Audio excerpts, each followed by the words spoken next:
저는 오늘 여호수아 22장 본문을 가지고요, 오해를 풀고 싶어요, 오해를 풀고 싶어요 라는 제목으로 은혜를 나누겠습니다. 사실 여호수아 22장이 너무 길어서 오늘 제가 새벽에 여러분에게 좀 미리 읽고 오시라고 그랬거든요. 읽지 못하신 분은 설교 후에라도 다시 꼭 읽어주시기 바랍니다. 사람이요, 오해를 하다 보면 인간관계가 굉장히 힘들어집니다.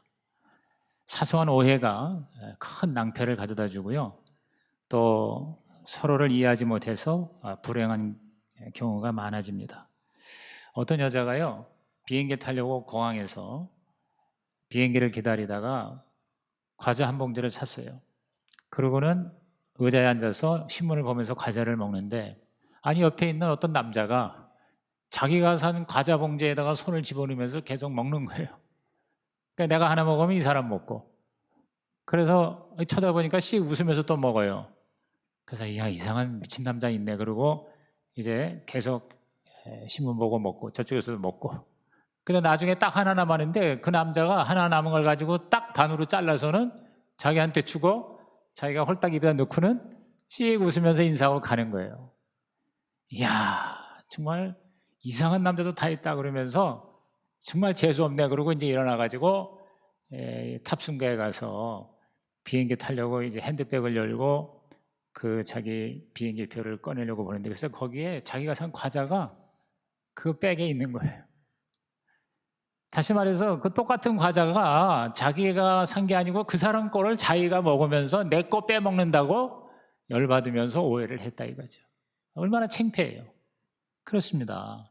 이 오해 때문에 우리는 낭패를 당하고 친한 사람이 관계에 문제가 생기죠. 부부간의 오해 때문에 심한 경우 서로 헤어지기도 하죠. 그죠? 부모 자식 간에, 친구 간에, 교인들 간에, 목장 식구들 간에, 또 직장에서 우리 동료들 간에 이 오해로 말미암아 우리가 굉장히 갈등과 그리고 미움의 삶을 살게 됩니다. 오늘 여기 이 본문에 보니까요, 이 이스라엘 지파 간에 오해가 생겼는데 그 오해를 아주 슬기롭게 잘 풀어서 해결해서 오히려 더 합력해서 선을 이루는 놀라운 기사가 기록이 되어 있습니다. 우선 첫째로 이 세 지파로 인한 오해와 해결이 무언가를 살피십시다. 역사적 배경은 주전 1400년경입니다. 출애굽한 이스라엘 백성을 모세에 의해서 여호수아가 이끌어 가나안을 정복하고 있습니다. 1세대가 다 이제 광야에서 죽어 있어요. 40년 지나니까. 이제 2세대에 광야에서 태어난 무리들을 이끌고 여호수아가 요단강을 넘어 이 팔레스타인 가나안을 정복하는 전쟁을 치르게 됩니다. 그런데 12지파 중에 이 땅을 분배하는 과정에서 세 지파가, 루벤 지파와 갓 지파 그리고 문하세 지파는 절반만 뭐라고 주장하는 거 아니? 우리는 이 요단강 넘어 저 지중해 쪽 서쪽으로 가지 않고 이 동쪽에 땅을 주세요. 우리가 거기서 살겠습니다. 그러니까 여호수아가 그래, 그러면 같이 정복 전쟁 끝나고 땅 분배할 때 그때 줄 테니까 전쟁에 같이 동참해라. 그래서 이제 정복 전쟁에서 다 평정을 하고 땅을 분배받는 거예요. 그래서 이제 다시 요단강 넘어 동쪽으로 가게 됩니다. 그런데 그 세 지파가 요단강으로 넘어가면서 요단강가에다가 제단을 만든 거예요. 그 소문이 났어요. 나머지 10지파가 깜짝 놀란 거예요. 막 흥분, 분노 일어났습니다. 오직 여호와의 신앙만 가져야 되는데 그 신앙을 버리고 자기들 독자적으로 사이비 제단을 만들어서 다른 신에게 제사 지내고 우상 숭배하는 거라고 오해를 한 거예요. 그러한 일탈 행위는 절대로 묵과할 수 없는 범죄였습니다. 그 이전에 이스라엘 일부의 잘못과 범죄 때문에 온 국민이 위기와 비극을 경험했기 때문입니다. 이 본문에도 언급된 것처럼 민수기 25장에 보면요, 부올이라고 하는 곳에서 이스라엘 백성들 일부가 모압 여자들하고 음행을 하고 모압의 우상을 숭배한 결과 하나님의 진노의 심판을 받아 24,000명이 여러분 하루 만에 즉사를 합니다. 얼마나 끔찍해요. 또 여호수아 7장에 얼마 안 된 사건입니다. 여리고성을 공격했을 때 기적이 일어났잖아요. 대승리를 거뒀어요. 근데 그 다음 성이 아이성인데 아이성을 공격하는데 훨씬 작은 성인데 거기서는 아주 대패배를 당합니다. 그 이유가 뭔가 했더니 아간이라는 사람이 여리고성의 전리품 중에 하나님이 그걸 다 불태우고 다 멸하라고 그러는데 좋은 거를 자기가 취한 거예요. 그게 드러난 거예요. 그래서 결국은 그 전쟁에서 패하고 수많은 이스라엘 사람들이 죽음을 당하는 거예요. 이 사건을 생생하게 기억을 하고 있던 터라서 이스라엘은 아니 이 세 지파들이 말이야 제단을 자기들 독자적으로 쌓아서 우상 숭배하겠다? 이거 큰일 난다. 온 이스라엘 민족이 다 하나님의 심판을 받을 것을 두려워한 거예요. 그래서 실로라는 곳에 모여 10지파의 천부장 대표들을 다 모았어요. 모아가지고 이 세 지파를 전쟁을 통해서 완전히 다 싹쓸이 해야 되겠다 하면서 의논을 하는 거예요. 그런데 그 전에 우선 조사부터 하자. 진상조사를 하게 된 거예요. 왜 하나님을 버리고 우상을 숭배하려고 할까? 왜 하나님의 성막과 제단이 있는데 다른 사이비 가짜 제단을 만들고 있느냐 이거죠. 흥분하면서 논의를 하고 그래서 전쟁하기 전에 이제 조사를 하게 된 거예요. 그 사건입니다. 자, 우리 18절에서 19절에 그런 내용이 기록이 되어 있어요. 우리 다 같이 읽습니다. 시작. 오늘 너희가 돌이켜 여호와를 따르지 아니하려고 하느냐? 너희가 오늘 여호와를 배역하면 내일은 그가 이스라엘 온 회중에게 진노하시리라. 그런데 너희의 소유지가 만일 깨끗하지 아니하거든 여호와의 성막이 있는 여호와의 소유지로 건너와 우리 중에서 소유지를 나누어 가질 것이니라. 오직 우리 하나님 여호와의 제단 외에 다른 제단을 쌓음으로 여호와를 거역하지 말며 우리에게도 거역하지 말라. 이 10지파가요 제사장과 함께 대표들이 이제 이 세 지파에 대해 얘기를 하는 거예요. 여호와를 거역하지 말아라. 우리를 거역하지 말아라. 우리 다 망할 거다. 근데 여러분 이 세 지파들이 여호와를 거역하거나 우상을 숭배하기 위해서 이 단을 쌓은 게 아니거든요. 오해한 거거든요. 그 요단강 사이에 두고 오랫동안 서로 떨어져 살면 이 민족이 분리될까 봐 그래서 서로 하나가 되고 또 후손들끼리도 야훼 신앙을 더 확실하게 기억하고 또 전수하기 위해서 그 하나의 증거로 그 사인으로 제단을 거기다가 쌓은 겁니다. 이러한 목적을 알지를 못한 거죠. 선한 의도가 엄청난 오해를 받게 된 것입니다. 그래서 만약에 이게 우리가 그런 잘못된 목적으로 우상을 숭배하고 여호와 신앙을 버리기 위해서 이런 거를 우리가 만약에 했다면 우리가 다 죽을 일이다. 하나님의 심판이 우리에게 임해도 싸다. 이제 이렇게 얘기를 합니다. 자, 22절 보십시오. 전능하신 자 하나님 여호와, 전능하신 자 하나님 여호와께서 아시나니. 그러니까 굉장히 강력하게 해명하는 거죠. 이스라엘도 장차 알리라. 이 일이 만일 여호와를 거역함이거나 범죄함이거든 주께서는 오늘 우리를 구원하지 마시옵소서 하면서 그 제단 설치하는 목적, 그 이유를 설명을 한 거예요. 해명을 한 거예요.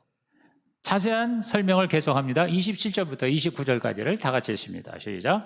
우리가 여호와 앞에서 우리의 번제와 우리의 다른 제사와 우리의 화목제로 섬기는 것을 우리와 너희 사이와 우리의 후대 사이에 증거가 되게 할 뿐으로써 너희 자손들이 후일에 우리 자손들에게 이르기를 너희는 여호와께 받을 분깃이 없다 하지 못하게 하려 함이라. 우리가 말하였거니와 만일 그들이 후일에 우리에게나 우리 후대에게 이같이 말하면 우리가 말하기를 우리 조상이 지은 여호와의 제단 모형을 보라. 이는 번제를 위한 것도 아니요 다른 제사를 위한 것도 아니라 오직 우리와 너희 사이에 증거만 되게 할 뿐이라. 우리가 번제나 소제나 다른 제사를 위하여 우리 하나님 여호와의 성막 앞에 있는 제단 외에 제단을 쌓음으로 여호와를 거역하고 오늘 여호와를 따르는 데에서 돌아서려는 것은 결단코 아니라 하니라. 우리가 이렇게 제단을 쌓는 거는 다른 신을 섬기려고 하는 것도 아니고 또 우상을 숭배하려고 하는 것도 아니다. 우리가 더 하나님을 잘 섬기기 위해서, 우리 지리적으로 떨어져 있는 우리가 다 여호와의 백성이 되기 위해서, 그리고 우리 후손들도 이 하나님의 제단을 기억하고 하나님께만 예배를 드리도록 하기 위해서 그 증거로 그 기억나게 하는 사인으로 이것을 만든 것뿐입니다 라고 해명을 한 거예요. 설명을 한 거예요. 그 설명을 듣고 이 10지파들이 안심을 하고 오해를 풀고 그래가지고 오히려 그것을 칭찬하고 함께 즐거워하며 하나님을 찬양했다. 해피엔딩으로 끝났다는 말이죠. 하마터면 전쟁을 해가지고 엄청나게 서로 죽이고 죽을 수가 있었는데 이 오해를 푸니까 오히려 더 크게 하나님의 은혜가 임했다. 자, 31절에서 33절 아까 읽었지만 다시 읽습니다. 시작. 제사장 엘르아살의 아들 비느하스가 르우벤 자손과 갓 자손과 므낫세 자손에게 이르되 우리가 오늘 여호와께서 우리 중에 계신 줄을 아노니 이는 너희가 이 죄를 여호와께 범하지 아니하였음이니라.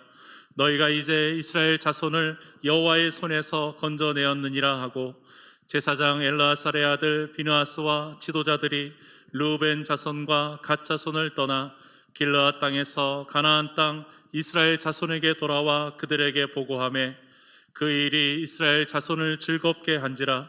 이스라엘 자손이 하나님을 찬송하고 르우벤 자손과 갓 자손이 거주하는 땅에 가서 싸워 그것을 멸하자 하는 말을 다시는 하지 아니하였더라.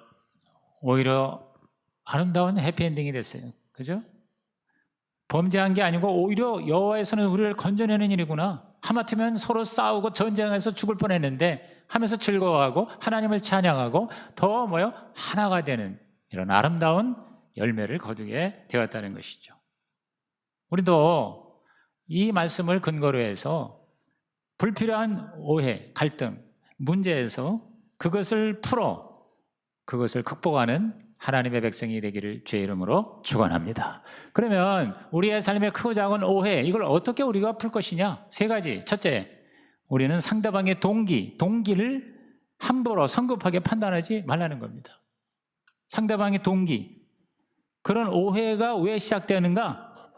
그거를 우리들이 잘 이해를 해야 된다는 거예요. 함부로 그거를 판단하지 말라. 제단을 쌓은 목적, 이건 하나님 거역하는 게 아닌 거를 아는 거예요. 그 동기가 좋았다는 걸 아는 거죠. 여러분, 저와 여러분이요, 어떤 사람하고 오해 관계가 되었습니까? 저 사람이 왜 저럴까? 그 근본적인 동기 이유를 우리가 살피는 것이 오해를 푸는 첫 번째 단계라는 거죠. 왜냐하면 겉으로 나타난 것만 가지고는 우리들이 정확하게 그 진심을 알 수가 없기 때문이죠. 어떤 성도가 교회를 안 나와요. 목장도 안 나와. 그래서 목자가 신방을 했더니 크게 오해를 한 거예요. 왜 안 나오냐 그랬더니 목사님에 대해서 오해를 한 거예요. 그 당시에 건축원금 작정을 하는데 이 사람이 좀 작정을 조금 했나 봐요. 그러니까 자기가 건축원금을 조금 작정했다고 목사님이 자기를 미워한다는 거예요. 그래가지고 벌써 보는 눈빛이 다르고 자기를 영 이상하게 대하는 것 같고 손주를 데리고 가는데도 기도도 안 해주고 쌍쌀맞게 한다 이거지. 그러니까 내가 건축원금 조금 작정했다고 목사님이 나를 싫어하고 미워한다는 거죠. 목자가 어이가 없어가지고 이제 그거를 잘 설명을 해주고. 그러니까 그 사람이 하는 얘기를 가만히 들어보면은 그대로인 것 같아요. 논리적으로 너무 진짜 이 사람이 목사님에게 미움을 당하는 것 같이 얘기를 하는 거예요. 그게 아니다. 절대 우리 목사님은 그런 분이 아니다. 그리고 헌금 얼마 작정했는지 알지도 못한다. 보지도 않는다. 그리고 그런 거 가지고 얘기하시거나 그렇게 생각할 리가 전혀 없다 하고 이제 설명을 해주는 거예요. 그러니까 이 사람이 자기가 건축원금 조금 했다고 그렇게 얘기를 했으니까 그렇게 조금 했는 줄 알지, 그전에는 사실 얼마나 했는지 다 아무도 모르는 거예요. 근데 자기가 자격지심으로 그렇게 이제 오해를 하고 그렇게 힘들어 했던 거죠. 이제 점점 이제 오해가 풀리면서 다시 믿음이 회복됐다는 것입니다. 여러분, 오해는요 굉장히 무섭습니다. 오해는 하나의 에너지고 파워입니다. 파괴력이 있습니다. 오해가 자기 확신이 되면 관계가 깨지는 거예요. 가까운 친구 사이도 하루아침에 갈라질 수도 있습니다. 그렇게 평생 같이 살다 하는 부부도요, 오해가 점점 커지고 풀어지지 않으면요 나중에 왼수가 되는 것이죠. 그죠? 교회 분열이 일어나고 또 직장에서도 문제가 생겨요. 심지어는 나라도 서로 오해하면 나라가 망하게 되는 거예요. 분열이 되는 거예요. 지금 여러 가지 이 정치판에서 진짜 상대방을 이해하지 못하고 오해함으로 점점 뭐냐면 관계가 악화되는 것을 우리는 볼 수가 있는 것입니다. 우리 인간은 죄인이에요.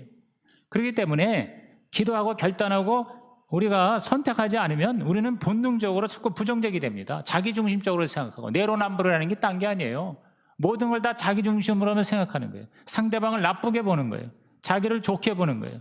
그리고 모든 것을 항상 선보다는 악을 생각하는 거예요. 좋은 면보다는 나쁜 면을 생각하는 겁니다. 자, 한 예를 들어서 말입니다. 우리 가족이 아내나 남편이나 자녀가 어딜 갔는데 마땅히 들어올 시간이 되는데 한참 지났는데도 안 들어와요. 그러면 어떻게 생각합니까? 대부분 뭐냐면 무슨 사고 난 거 아니야? 뭐 강도 만나지 않았나? 무슨 접촉사고 난 게 아닌가? 이렇게 순간적으로 이렇게 부정적인 생각으로 걱정을 하게 돼요. 그게 오해죠. 그것도 오해예요. 예. 그렇기 때문에 누가 나한테 인사를 안 해. 그러면 우리는 어떻게 생각하냐면 저 사람이 바빠서 그런가 보다. 아니면 저 사람이 눈이 나빠서 잘 안 보이는가 보다. 아니면은 지금 굉장히 저 사람이 뭔가 힘든 일이 있어서 거기에 골똘한 나머지 인사할 여유가 없나 보다. 이렇게 좋게 해석하는 경우는 드물어요. 대개 보면 나를 무시하는 거 아니야? 나를 우습게 보니까 저렇게 나한테 빤히 쳐다보고도 인사를 안 해? 저도요, 가끔 성도들이 목사님이 자기를 보고 인사를 안 했다고 그래요. 근데 내가 직접 봤는데 일부러 인사를 하는 경우는 내 기억이 별로 없거든요. 그러니까 내가 좀 눈이 나쁜 데다가 그냥 저 앞만 보고 가는 스타일이라서 그런지 그렇게 인사를 어떤 때는 내가 못 받거나 못 할 수 있어요. 그런데 그걸 가지고 계속 혼자서 끙끙거리는 사람이 있어요. 나는 멀쩡한데. 그러니까 여러분, 오해하는 사람이 힘든 거예요. 그러니까 우리는 뭐냐면 좋은 의도로, 좋은 동기로 그 사람이 이래서 이랬을 거야 라고 좋은 의미로 여러분이 생각하는 이런 자세를 가질 때 우리는 오해에 늪에서 자유함을 누리게 될 줄로 믿는 것이죠. 우선 좋게 생각하자는 거죠. 이왕이면. 이거 쉬운 일은 아닙니다. 설교하는 저도 쉬운 일은 아니에요.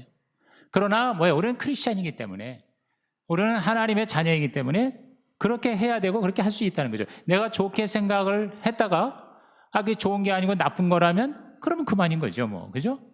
근데 나쁘게 생각해서 나중에 좋은 것이 될 경우, 그럴 땐 굉장히 민망한 거예요. 아까 그 공항에서 그 과자 말이에요. 내가 훔쳐먹는다고 나쁘게 생각을 해가지고 나중에 보니까 그게 아니고 남의 걸 자기가 먹으면서. 그러니까 얼마나 자기가 창피한 거예요. 그죠? 민망해지는 거죠. 그죠? 또 내가 나쁘게 생각했는데 진짜 나쁜 것이 됐다. 그러면 더 그것이 부정적이 될 뿐이죠. 차라리 좋게 생각했다가 나쁜 것이 되는 게 오히려 우리에게 정신유세상 좋다는 거죠. 좋게 생각해서 만약에 나쁜 것이 됐어요. 틀렸어요. 내가 좀 손해가 됐단 말이에요. 그러면 내가 손해가 나는 것을 끝나는 거예요. 상대방에게 필요 이상의 데미지가 갈 필요가 없는 거죠. 우리는 얼마나 오해를 잘하면서 삽니까? 우리는 얼마나 다른 사람의 동기를 부정적으로 생각하고 있습니까? 특별히 우리 인간은 다 죄인이기 때문에 그런 경향성이 있습니다. 성격적으로 굉장히 예민하거나 부정적인 사람일수록 그런 경향으로 흐르게 된다 이 말이죠. 근데 대부분의 오해, 거의 다 근거 없는 오해인 경우가 많습니다. 상대방이 너무 피곤해서, 너무 바빠서, 또 너무 개인이 지금 스트레스를 받아서, 아니면 특별한 생각 없이 그렇게 말하고 그렇게 행동을 하는 경우가 훨씬 더 많다는 것이죠. 여러분, 하나님도요, 동기를 보세요. 겉으로 나타난 모습으로만 판단하지 않으십니다. 그래서 그렇게 거룩하게 겉으로는 멋있는데 사실은 그 안에 그렇지 못한 바리새인을 예수님은 신랄하게 비판을 하신 것이죠. 여러분, 사기꾼일수록 얼마나 겉으로는요, 얼마나 친절하고 얼마나 잘하는 것 같습니까? 근데 사실은 그 속의 동기는 뭡니까? 잡아먹는다는 거죠. 그렇기 때문에 우리는 이 동기와 그 내면의 이유와 목적을 우리들이 살피는 자세가 필요하다. 아멘입니까? 두 번째는요, 그렇게 동기에 대해서 우리가 좀 선하게 살피고 그 다음에는 상대방에게 설명할 기회를 줘야 된다.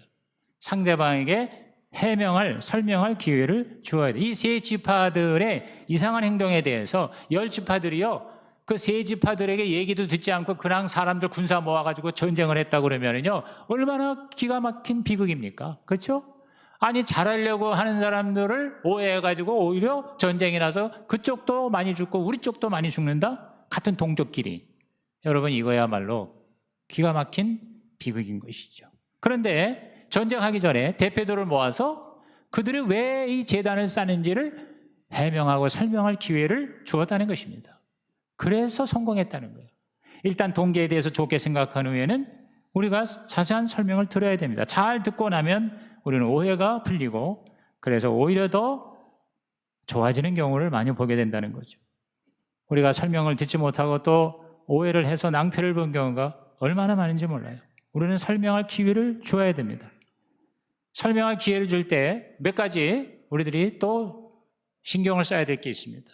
첫째가 뭐냐면요, 그 사람 만나서 설명을 들을 때까지는요 다른 사람에게 얘기하지 말아야 돼요. 그 사람에 대한 오해를 자꾸 딴 사람한테 얘기해요. 본인한테 먼저 얘기해야 되는데 다른 사람에 대해 얘기해. 아니 그 사람이 말이야 나에 대해서 이렇게 했다고, 아니 그 사람이 이상한 사람이야, 이렇게 다른 사람한테 얘기하면 여러분 그 사람을 찾아가서 설명을 들어도 효과가 없을 경우가 많아진다는 거죠. 그죠? 오히려 일파만파가 되는 거죠. 그러니까 그 해당자에게 가서 설명을 줄 때까지는 뭐예요? 기다리고 기도하고 그리고 입 다물어야 된다 이 말이에요. 그 다음에 두 번째는요, 설명할 기회를 주되 상대방의 그 설명을 하는 태도나 행동에 대해서 선입감을 가지고 섣불리 결정하지 말라는 거예요. 다 설명할 때까지 순수하게 들어주라는 거예요. 중립의 마음을 가져야 된다 이 말이에요. 그 말하는 거 들으면서 그 사람이 아유 저거 엉터리야 이렇게 생각하지 말라는 거죠. 그러면 새로운 오해가 생길 수가 있어요. 오해 풀려갔다가 오히려 더 뭐냐면 관계가 악화될 수도 있죠. 흔히 그런 말이 있잖아요. 혹 때려갔다가 혹 붙여온다 하는 말이 있습니다. 그런 경우가 굉장히 다반사입니다. 그죠? 그 다음에 이제 마지막 세 번째가 뭐냐면요, 상대방이 설명을 할 때 그 설명을 그냥 꽉 눈 감고 믿어주라는 거예요. 믿어주라는 거예요. 어? 속으로 그 사람에 대해서 우습게 여기거나 또 아예 거부하는 마음. 어? 그래, 네가 아무리 얘기해도 그건 거짓말이야. 웃기지 마. 어? 네가 말은 그렇게 하지만 사실은 그게 아니잖아 라고 이렇게 단정하면 절대 오해를 풀 수가 없다는 것이죠. 그 말하는 게 사실이 아니고 변명이고 심지어는 거짓말이라고 할지라도 그 설명을 한다는 것은 뭔가 화해를 하고 싶다, 또 뭔가 문제를 좀 해결을 해서 좋은 관계를 가지고 싶다라고 하는 제스처라고 받아들이는 것이 오해를 푸는 중요한 우리의 자세가 된다 하는 것입니다. 이렇게 우리가 설명을 해야 되고 설명을 들어야 됩니다. 저도 보면은요, 성도들이 심지어는 오해를 하고 교회를 떠나는 경우가 있어요. 난 아무것도 모르죠. 근데 나중에 이제 알고 보니까, 나중에 들어보니까 아니 누구한테 무슨 얘기를 들었는데 목사님에 대해서, 그래가지고 그것 때문에 실망이 돼서 설교를 들어도 은혜가 안 되고 그래서 결국은 교회를 떠났다는 거예요. 근데 깜짝 놀라는 얘기입니다. 전혀 사실이 아닌데다가 엉뚱한 얘기를 하는 거예요. 다시 말해서 내가 그 사람에 대해서 설명할 기회가 있으면 잘 설명을 해줄 수가 있을 텐데 설명 없이 그 사람은 그 오해의 포로가 된 거죠. 그죠? 그러니까 거기서 우리는 뭐냐면 와서 설명해달라. 목사님 정말 이렇습니까? 라고 해명을 들으면 될 일인데, 그러면은 여러분 간단한 문제인데 그거 기회가 없다 보니까 결국은 뭐냐? 피해자가 된다 이 말. 피해자일 뿐만 아니라 가해자가 될 수도 있다는 것이죠. 여러분 오해를 풀어야 됩니다. 오해가 있으면요 별게 다 오해입니다. 한번 오해라는 덫에 걸리면 그 다음부터 줄줄이 여러분 오해의 사인입니다. 심지어는 설교를 들으면서도 목사의 설교를 오해하는 사람이 있어요. 잘 되라고 하는 말씀을 까꾸로 듣습니다. 그죠? 나를 공격하는 거 아니야? 목사님 말이야 나에게 설교를 하면서 나를 지금 공격하네. 뭐 이러면 완전히 그건 사탄의 밥이 되는 겁니다. 여러분 하나님이 여러분에게 무슨 말씀을 하실 때도 오해하지 마세요. 저는 그래서 이 오해 문제를 묵상하면서 설교를 준비하면서 우리에게 가장 큰 문제가 뭐냐면 하나님을 오해하는 거예요. 진짜 성경의 하나님, 정말 나를 사랑하시는 아버지 하나님을 우리가 믿어야 되는데 하나님에 대한 잘못된 신앙, 이것이 뭐냐면 하나님을 오해하게 하는 거예요. 하나님을 오해하면요 방법이 없어요. 하나님이 해결을 해 주실 수가 없습니다. 그러므로 여러분께서 하나님에게도 설명할 기회를 드리셔야 돼요. 하나님 내가 이런데 하나님 하면서 여러분이 완전히 백지의 상태로 하나님의 음성을 들어야 됩니다. 그래서 여러분이 오해했으면 먼저 여러분이 하나님 앞에 용서를 구해야 돼요. 그러면 하나님이 여러분에게 명확하게 당신의 뜻을 알려주실 줄로 믿는 것이죠.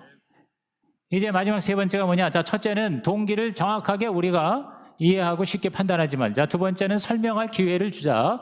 그 다음에 세 번째는 뭐냐면요, 어떤 경우에도 화평을 추구하라는 것이에요. 어떤 경우에도 화평을 추구하라는 것입니다.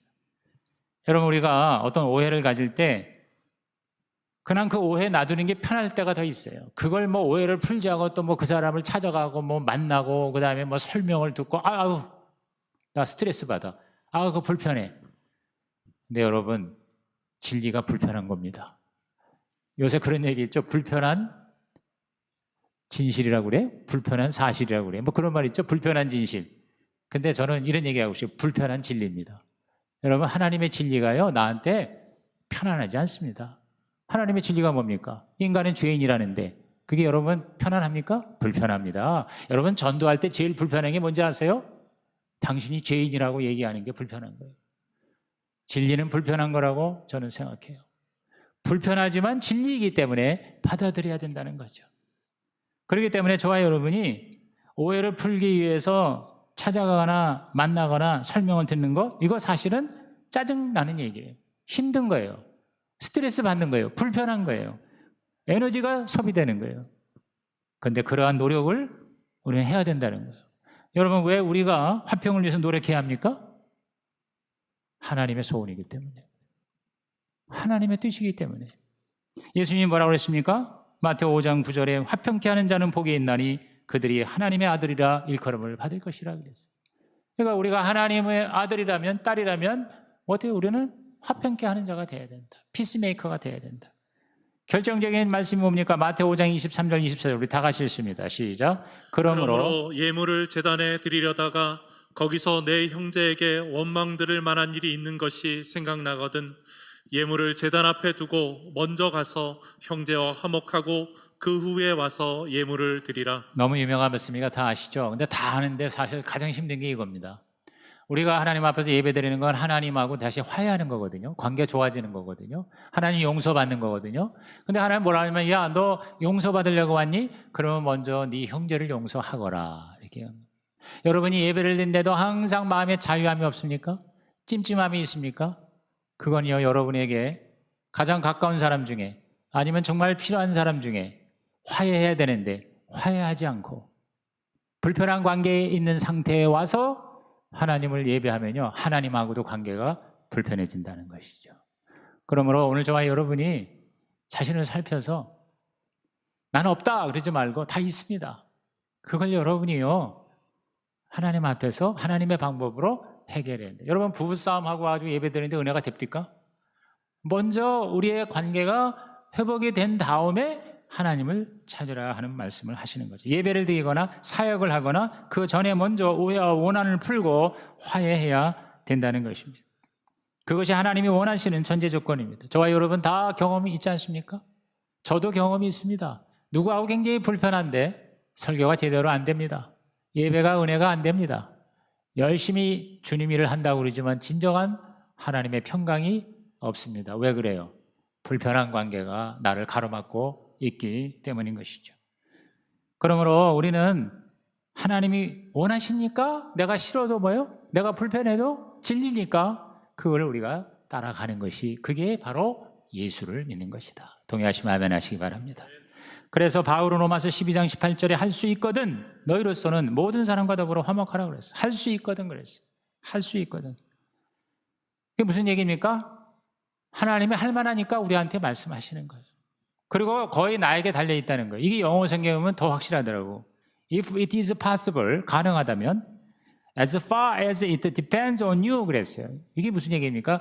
너에게 달려있는 한 그랬어요. As far as it depends on you 그랬어요.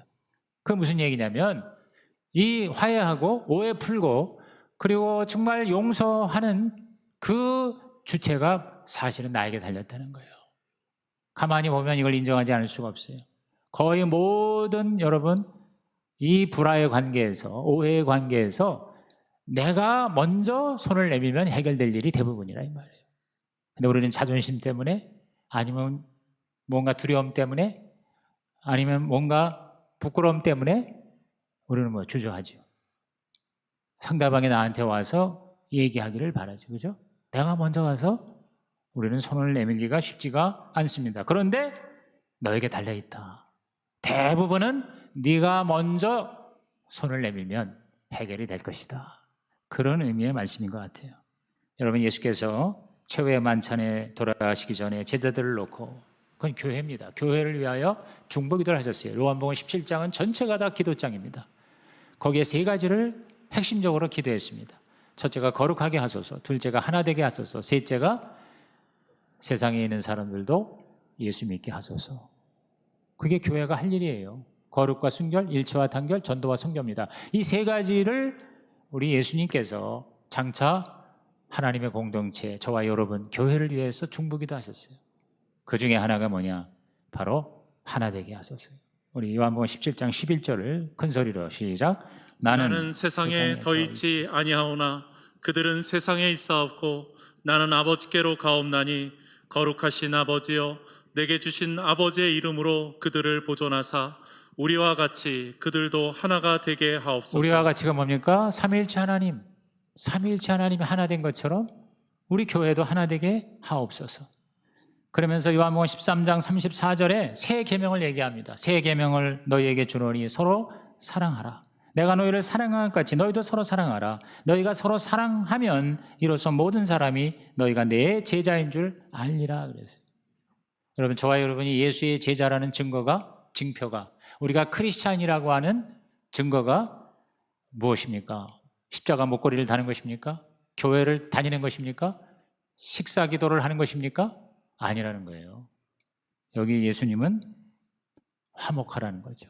하나가 되라는 거죠. 서로 사랑하면 내 제자인 줄 세상이 알리라, 이렇게 말씀하십니다. 오늘 우리들은 주께서 원하시기에 피스메이커가 되시기를 주의 이름으로 축복합니다.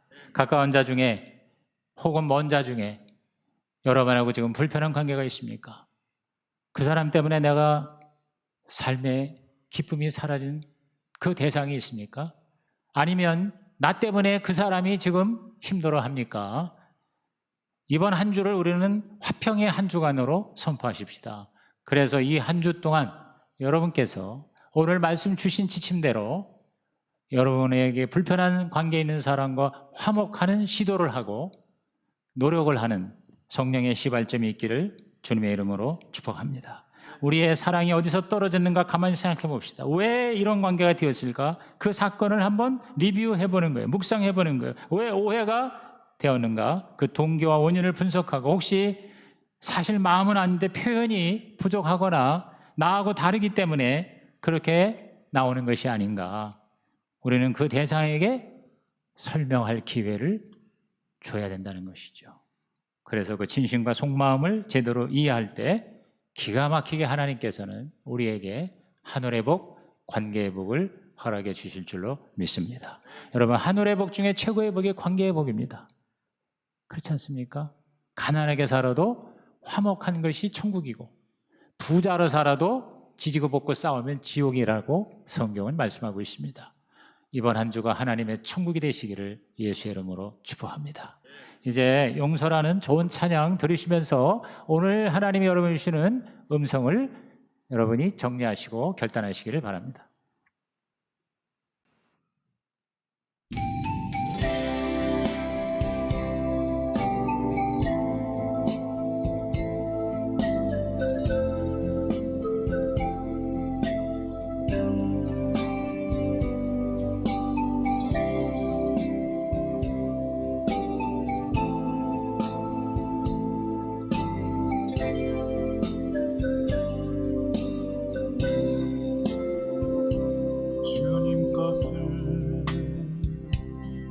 것이라고 고집하며 살아왔네. 금은보화 자녀들까지 주님 것을 내 것이라. 아버지여 철없는 종을 용서하여 주옵소서. 맡긴 사명 맡긴 재물을 주를 위해 쓰렵니다. 전한 이 몸 내 것이라고 주의 일을 멀리해 주신 이도 주님이시여 쓰신 이도 주님이여. 아버지여 불중한 종을 용서하여 주옵소서. 세상 유혹 다 멀리하고 주의 일만 하렵니다.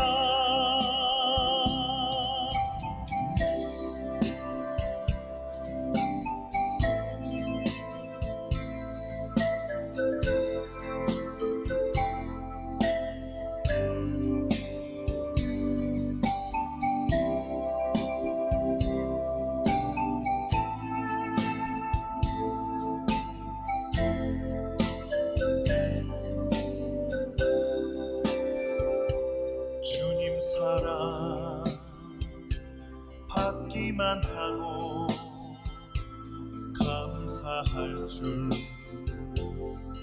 몰랐었네. 주님 말씀 듣기만 하고 실행하지 못했었네. 아버지여 연약한 종을 용서하여 주옵소서. 주님 명령 순종하면서 주를 위해 살렵니다. 아버지여 연약한 종을 용서하여 주옵소서. 주님 명령 순종하면서 주를 위해 살